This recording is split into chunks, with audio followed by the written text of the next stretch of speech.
Hi students, this is going to be a very short lesson.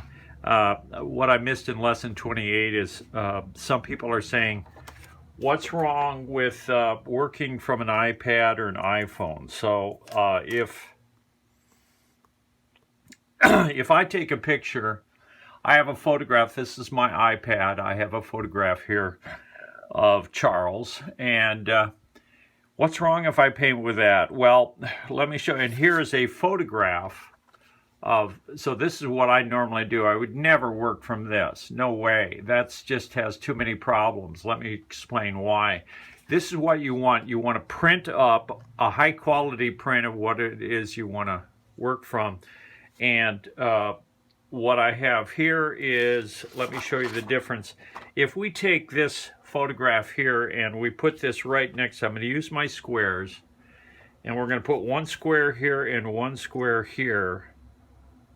And one thing you'll see right away, this is the painting here. Okay, so here's the painting I did of Charles, and here's the photograph I used.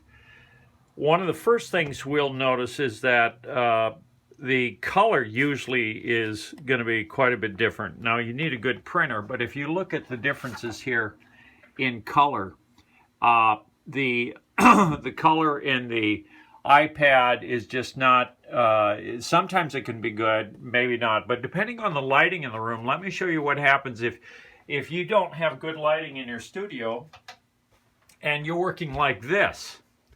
Well, the iPad or iPhone image is illuminated from behind, and the now if we get closer there, that looks pretty good, but still, if you go over here, look at the difference here in terms of comparing. So if we're using the squares and we're trying to match the colors we see in our image, as I do when I paint, this simply doesn't work. And the same thing happens with your iPhone.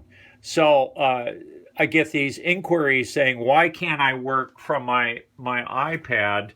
And if we go back to this here, and we have a photograph, even if the lighting isn't good here, now the lighting is, I turned the lights off my studio, but now whatever your lighting is, we can match up my photograph and make the painting look exactly using the squares. So I can go to anywhere on the face. Let's go to the other eye here, and we can see here how I can make sure that my painting matches my photograph exactly, and that's virtually impossible. Now I turn my lights back on. The same thing here. If I want to check how I did down here by the nose, let's see how I did here. And my goal here is to paint just exactly what I see. And so I've added a little bit of color, but I have a good photograph.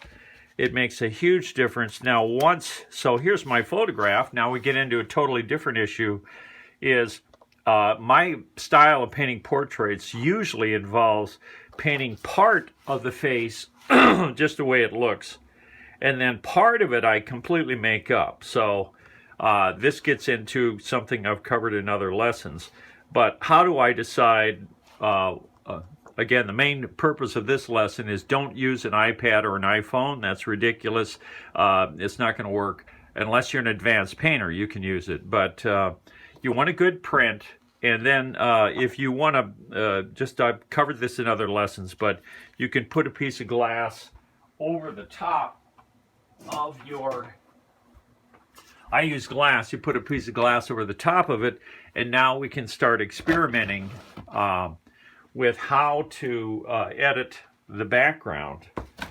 So I can come in with paint, getting ready here, wasn't planning on doing this, but you come in with paint, and painting on glass, you can start editing out what you don't want to paint. So if I don't want to paint this here, and I don't want to paint, I want to come down and end my painting more like this here.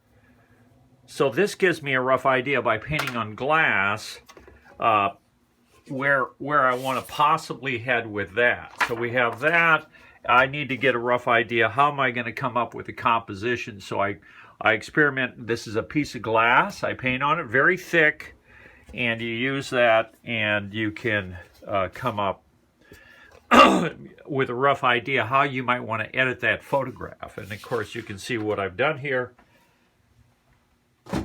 with the editing, and that comes from pure imagination. But we use the glass, or you can buy the wet media, or Duralar it's called, but glass is fine, doesn't cost anything. Put tape around the edge to keep from getting cut. And anyhow, the main lesson is let's stop using iPhones and iPads to paint pictures unless you're very advanced. Use regular photographs, use squares, and check to see and try to match the different parts of your painting with your image. And if you do that, your painting will look exactly like your photograph. Okay, that's it for today.